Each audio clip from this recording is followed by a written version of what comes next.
Hello students, welcome back to the class.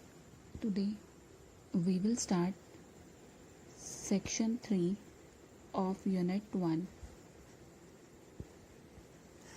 We had completed section 1 and section 2.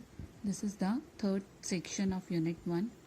Students, आज जो हम पढ़ने जा रहे हैं उस पोएम का नाम है द ब्रूक. उस पोएम का नाम है द ब्रूक. अब बहुत से स्टूडेंट्स तो ये सोच रहे होंगे कि जो ब्रूक है वो एक इंसान का नाम है ना. आप में से कई तो ये सोच रहे होंगे कि जो ये ब्रूक है ये एक इंसान का नाम है, पर स्टूडेंट्स ब्रूक का मतलब होता है छोटी नदी.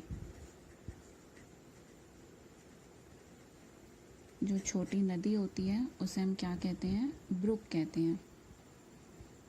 तो छोटी नदी है उसको हम ब्रूक कहते हैं. एक चीज़ और, जो ये पोएम है इसके पोइट का नाम है एल्फ्रेड टेनिसन. जो पोएम है इसके पोइट का नाम है एल्फ्रेड टेनिसन. तो हम एक छोटी रिवर के सफ़र के ऊपर एक पोएम पढ़ेंगे और इस सफ़र को हम ह्यूमन लाइफ से डिफ्रेंशिएट करेंगे. जो ब्रूक का सफ़र है उसको हम ह्यूमन लाइफ के साथ डिफ्रेंशिएट करेंगे कि किस तरह से जो ब्रूक है वो ह्यूमन लाइफ से अलग है. इसके बारे में हम बात करेंगे. तो जो ब्रूक है वो एक ऐसी जगह से निकलती है, जो ब्रूक है वो एक ऐसी जगह से निकलती है जिस जगह पर कूट और हर्न आते जाते हैं. कूट और हर्न आते जाते हैं. अब आपको लगेगा कूट और हर्न भी इंसानों के नाम हैं, बट नहीं. कूट और हर्न किसके नाम हैं? बर्ड्स के. कूट और हर्न क्या है? बर्ड्स के नाम हैं. तो जो ब्रूक है वो ऐसी जगह से निकलती है जहाँ पे जो कूट और हर्न बर्ड्स हैं वो आते जाते रहते हैं. तो जो ब्रूक है उसकी शुरुआत वहाँ से होती है. इन शॉर्ट हम कह सकते हैं ब्रूक किसी नेचर टाइप जगह से शुरुआत करती है. जो ब्रूक होती है वो बड़ी तेज़ रफ्तार से निकलती है. बुक में लिखा हुआ है I make a sudden sally. Sudden sally का मतलब है एकदम से निकलना. तो जो ब्रूक है वो एकदम से निकलती है. शुरुआत में ब्रूक हरे भरे इलाके से निकलती है. जहाँ से ब्रूक निकलना शुरू होती है तो वो हरा भरा इलाका होता है.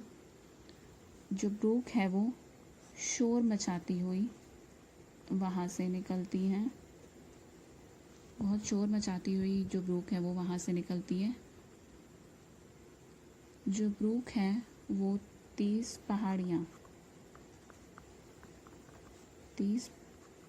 पहाड़ियों को पार करती हुई वहाँ से निकलती है. तो ब्रूक 30 पहाड़ियों को जल्दी से क्रॉस करके प्लेन वाली जगह पे आ जाती है. वहाँ उसकी मुलाकात जो है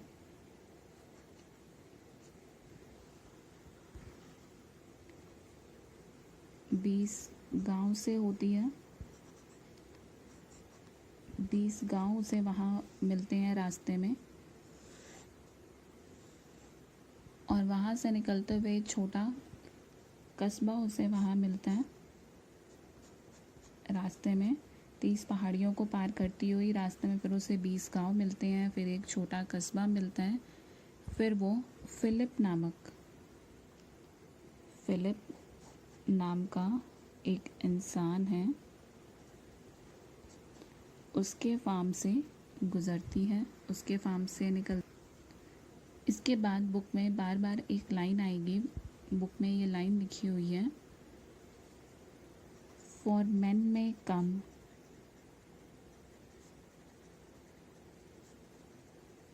and men may go,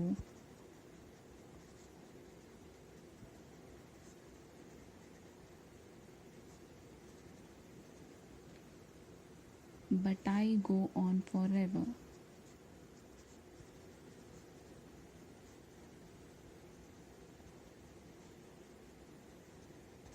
तो बुक में ये लाइन बार बार आएगी, for men may come and men may go but I go on forever।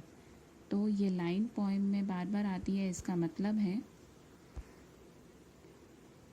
इस संसार में जो इंसान है एक दिन जन्म लेकर मर जाएगा, पर जो ब्रुक है वो हमेशा बहती रहेगी।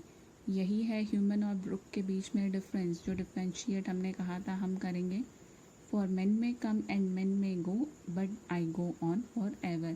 जो ब्रुक है वो हमेशा हमेशा बहती रहेगी।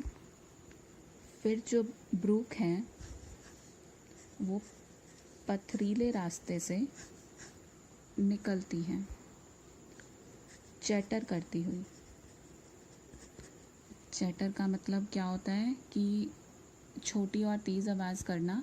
तो जो ब्रुक है पथरीले रास्ते से निकलती है चैटर करती हुई, और अलग अलग सिचुएशन में अलग अलग आवाज़ निकालती हुई। जब जब ब्रुक कर्व लेती है, तो जब जब ब्रुक कर्व लेती है तो ऐसा माना जाता है कि वो गुस्सा है, गुस्सा दिखा रही है। जब वो खेत से गुजरती है तो उसके किनारे पे पेड़ पौधे, झाड़ियाँ देखी जा सकती हैं।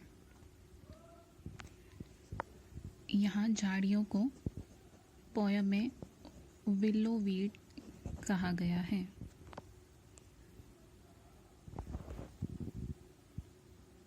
जो ब्रुक है वो कभी तो सीधा चलती है, कभी टेढ़ा मेढ़ा चलती है। ब्रुक जब फ्लो कर रही होती है तो उसके ऊपर झाग भी बन जाती है, और जब सुनहरे कंकड़ों के ऊपर से बहती है तो चांदी की लहर जैसे बन जाती है। तो जब ब्रुक बहती है तो कई बार उसके ऊपर झाग भी बन जाती है, और जब वो सुनहरे कंकड़ों के ऊपर से बहती है तो ऐसे लगता है जैसे सिल्वर वेव बन गई हो, चांदी की लहर हो। एक जगह आती है जहाँ से जो ब्रुक है वो चुपचाप क्वाइटली निकल जाती है, वो है घास के मैदान से। तो जब वो घास के मैदान से निकलती है तो वो बिल्कुल चुपचाप वहाँ से निकल जाती है।